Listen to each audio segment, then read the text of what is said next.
qualifying rounds with a 9.6, so she'll be looking to repeat that score, or even better it, we hope.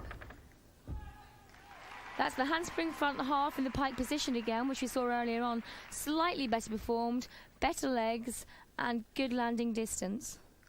A 9.9 tariff.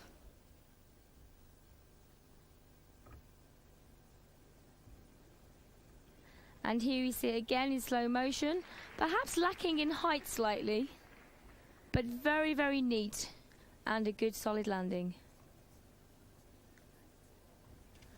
Well, Chusovitina, one of the Eastern European gymnasts given the opportunity to compete, so often kept out of the Russian team, so difficult, and the competition for the places in the Russian squad very intense indeed. A new ruling here, only 2 competitors per country, but now representing Uzbekistan is guaranteed a place, and her first taste at world-class competition, 9.625, and that's respectable. If you can do that on the second, certainly be good enough to break into the top 3.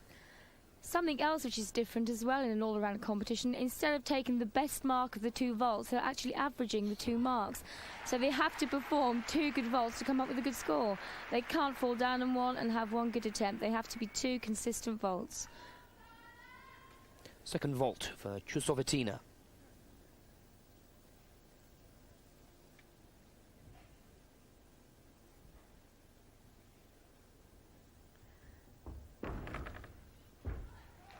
Not such a good landing, actually better with the height and the flight, but the landing poor, slight deviation and slight loss of balance. It could be 1 or 2 tenths, possibly 3 tenths actually, for that poor landing.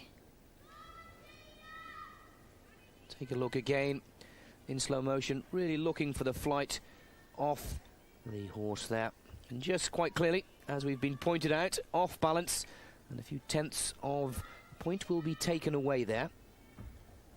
Good height, good length, but as you can see from that very good camera angle that she's not in line. She's actually deviated to the side of the horse, and that can be anything up to a 0.3 deduction.